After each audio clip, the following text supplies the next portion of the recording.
नमस्कार मित्रांनो. आज रोपे लावून तिसरा दिवस आहे आणि सकाळचे 8:30 वाजलेले आहेत. ठिबक चालू केलेला आहे. बऱ्यापैकी रोप सेट झालेला आहे.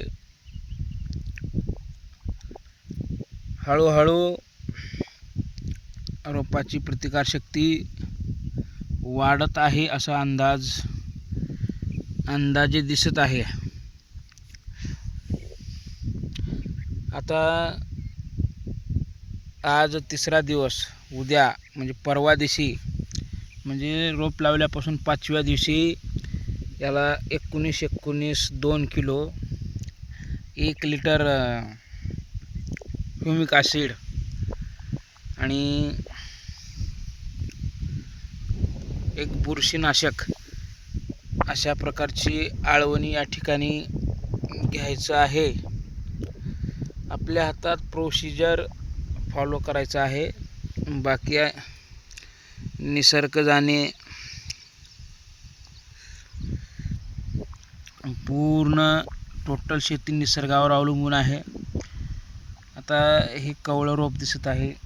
या कोवळ्या रोपामध्ये जर पाऊस गारपिटीचा झाला तर याची काय अवस्था होईल याची कल्पना तुम्हाला आहे शेतकरी या नात्याने.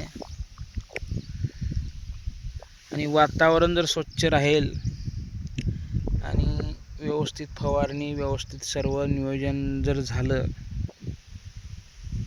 तर नक्की हे रोप टिकू शकेल अशी शाश्वती या ठिकाणी देऊ शकतो. 100%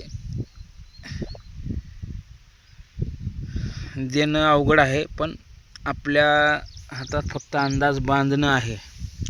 पुढच्या आठवड्यात 2 पानं फुटतील, पुन्हा 4 फुटतील, पुन्हा फुलं लागतील, पुन्हा माल फुलाचं टोमॅटोचं रूपांतर होईल. हे आपलं फक्त अंदाज बांधणं आणि त्याप्रमाणे प्रोसिजर फॉलो करणं हे आपलं काम आहे. बरेच जण म्हणत होते मल्चिंग अंतरावे आणि मल्चिंगवर टोमॅटो लावावे, पण कमी खर्चात कसं उत्पन्न निघेल या प्रमाणे हे लागवड केलेली आहे. पाहू आता काय होतंय.